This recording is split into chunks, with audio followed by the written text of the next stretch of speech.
ನಮಸ್ತೆ ಕರ್ನಾಟಕದ ಎಲ್ಲ ಸ್ಪರ್ಧಾರ್ಥಿ ಮಿತ್ರರಿಗೆ ಪ್ರಿಮನು ಟಿವಿ ಕನ್ನಡ ಯೂಟ್ಯೂಬ್ ಚಾನಲ್ಗೆ ಸ್ವಾಗತವನ್ನು ಕೋರ್ತಾ ಸ್ನೇಹಿತರೆ, ಇವತ್ತಿನ ವಿಡಿಯೋದಲ್ಲಿ ಮುಂದೆ ಬರ್ತಕ್ಕಂತಹ HSTR GPSTR ಹಾಗೆಯೇ TET ಪರೀಕ್ಷೆಗೆ ಸಂಬಂಧಪಟ್ಟ ಹಾಗೆ 10ನೇ ತರಗತಿಯ ರಾಜ್ಯಶಾಸ್ತ್ರ ವಿಭಾಗದ ಮೊದಲನೇ ಅಧ್ಯಾಯವಾಗಿರುವಂತಹ ಭಾರತದ ಸಮಸ್ಯೆಗಳು ಹಾಗೂ ಅವುಗಳ ಪರಿಹಾರೋಪಾಯಗಳು.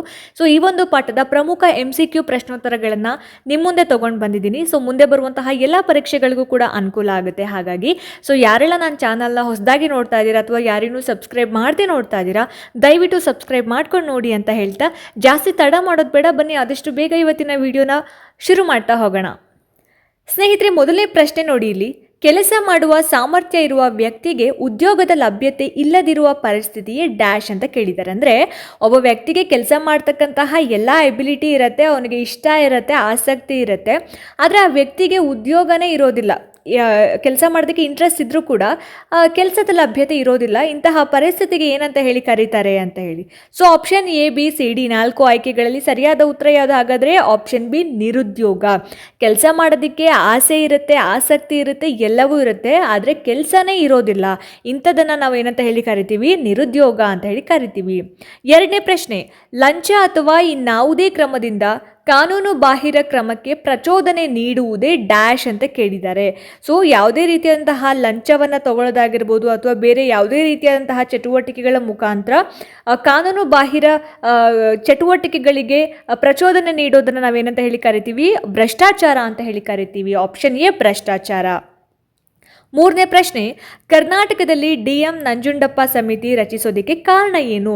ಯಾವ ಕಾರಣಕ್ಕೋಸ್ಕರ ಅಥವಾ ಯಾವ ಒಂದು ಉದ್ದೇಶವನ್ನು ಇಟ್ಕೊಂಡು ಕರ್ನಾಟಕದಲ್ಲಿ DM ನಂಜುಂಡಪ್ಪ ಸಮಿತಿಯನ್ನು ರಚನೆ ಮಾಡ್ತಾರೆ ಅಂತ ಹೇಳಿ. ಆಪ್ಷನ್ D, ಪ್ರಾದೇಶಿಕ ಅಸಮಾನತೆಯನ್ನು ನಿವಾರಣೆ ಮಾಡೋದಕ್ಕೋಸ್ಕರ ಏನು ಮಾಡ್ತಾರೆ? ನಮ್ಮ ಕರ್ನಾಟಕ ರಾಜ್ಯದಲ್ಲಿ DM ನಂಜುಂಡಪ್ಪ ಸಮಿತಿಯನ್ನು ರಚನೆ ಮಾಡ್ತಾರೆ.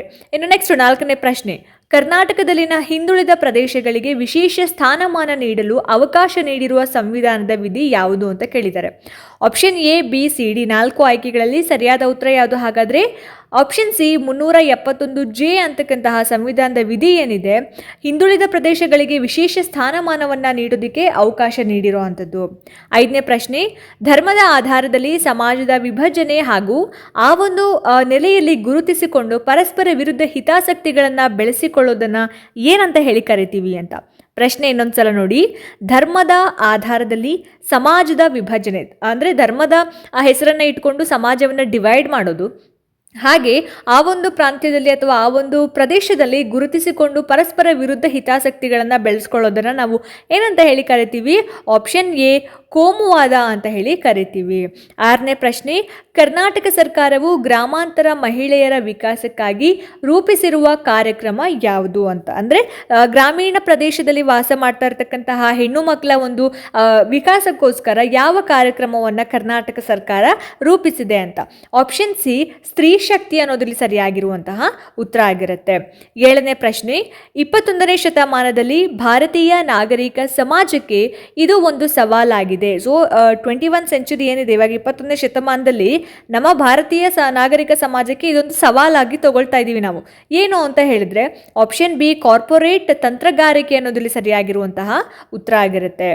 8ನೇ ಪ್ರಶ್ನೆ, ಕರ್ನಾಟಕದಲ್ಲಿ ಭ್ರಷ್ಟಾಚಾರ ನಿಯಂತ್ರಣಕ್ಕಾಗಿ ಅಸ್ತಿತ್ವದಲ್ಲಿರುವ ಸಂಸ್ಥೆ ಯಾವುದು? ನಿಮ್ಗೆಲ್ಲರಿಗೂ ಗೊತ್ತೇ ಇದೆ, ಭ್ರಷ್ಟಾಚಾರ ಅನ್ನೋದು ಎಲ್ಲ ಕಡೆನೂ ಕೂಡ ತಾಂಡವಾಡ್ತಾನೇ ಇದೆ.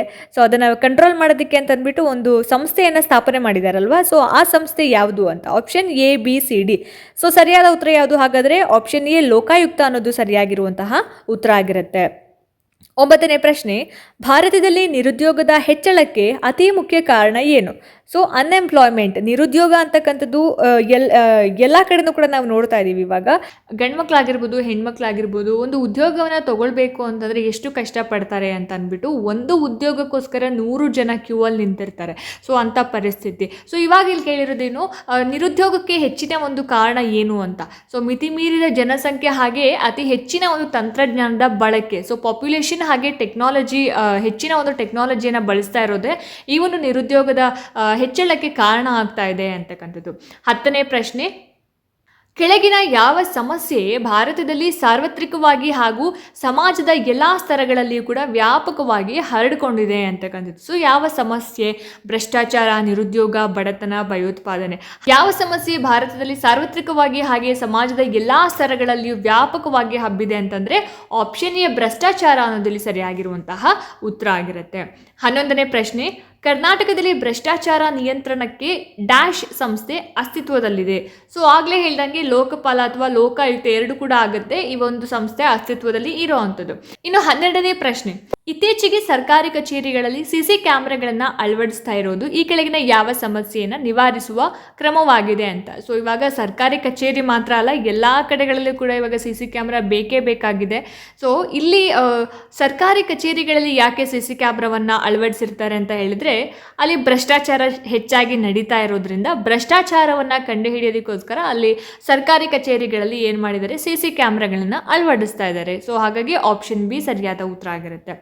ಇನ್ನು ಈ ಒಂದು ಪಾಠ ಬಹಳ ಚಿಕ್ಕದಾಗಿರೋದ್ರಿಂದ ಪ್ರಶ್ನೆಗಳು ಕೂಡ ಸ್ವಲ್ಪ ಕಡಿಮೆನೇ ಸಿಗುತ್ತೆ ನಮಗೆ ಹುಡುಕಿದಾಗ, ಬಹಳಷ್ಟು ಇಂಪಾರ್ಟೆಂಟ್ ಅಂತ ಅನಿಸೋದು.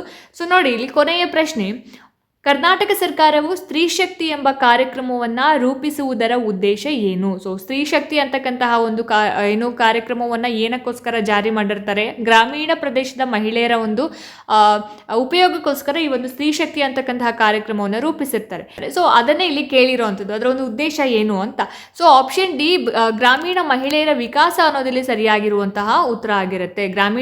ಗ್ರಾಮೀಣ ಮಹಿಳೆಯರ ವಿಕಾಸವನ್ನು ಸಾಧಿಸೋದಕ್ಕೋಸ್ಕರ ಇಲ್ಲಿ ಸ್ತ್ರೀ ಶಕ್ತಿ ಅನ್ನುವಂತಹ ಒಂದು ಕಾರ್ಯಕ್ರಮವನ್ನು ಏನು ಮಾಡ್ತಾರೆ, ಸ್ಥಾಪನೆ ಮಾಡ್ತಾರೆ ಅಥವಾ ಆರಂಭ ಮಾಡ್ತಾರೆ ಅಂತಕ್ಕಂಥದ್ದು. ರಾಜ್ಯಶಾಸ್ತ್ರಕ್ಕೆ ಸಂಬಂಧಪಟ್ಟ ಹಾಗೆ ಭಾರತದಲ್ಲಿರ್ತಕ್ಕಂತಹ ಸಮಸ್ಯೆಗಳು ಮತ್ತು ಅವುಗಳ ಒಂದು ಪರಿಹಾರೋಪಾಯಗಳು ಪಾಠದಲ್ಲಿ ಬರುವಂತಹ ಪ್ರಮುಖ MCQ ಪ್ರಶ್ನೋತ್ತರಗಳಾಗಿರುತ್ತೆ.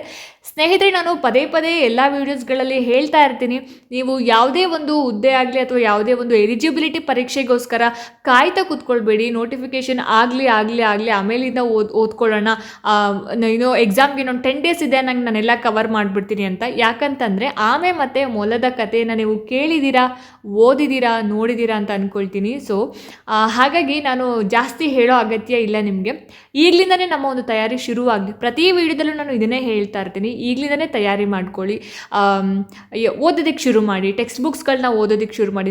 ನಿಮ್ಮ ಹತ್ರ ಟೆಕ್ಸ್ಟ್ ಬುಕ್ಸ್ ಇಲ್ಲ ಅಂತಂದರೆ ನನ್ನ ಒಂದು ಚಾನಲಲ್ಲಿ ನಿಮಗೆ 8th, 9th, 10th ಸಂಬಂಧಪಟ್ಟ ಎಲ್ಲ NCERT ಸಿಲೆಬಸ್ಗಳ ಪಾಠವನ್ನು ನಾನು ಮಾಡಿದ್ದೀನಿ, ಅದನ್ನು ಓದ್ಕೊಳ್ಳಿ. ಅದ್ರ ಜೊತೆಗೆ ಇವಾಗ MCQ ಪ್ರಶ್ನೋತ್ತರಗಳನ್ನ ಕೂಡ ನಾನು ಮಾಡ್ತಾ ಇದ್ದೀನಿ, ನೋಟ್ ಮಾಡಿ ಇಟ್ಕೊಳ್ಳಿ.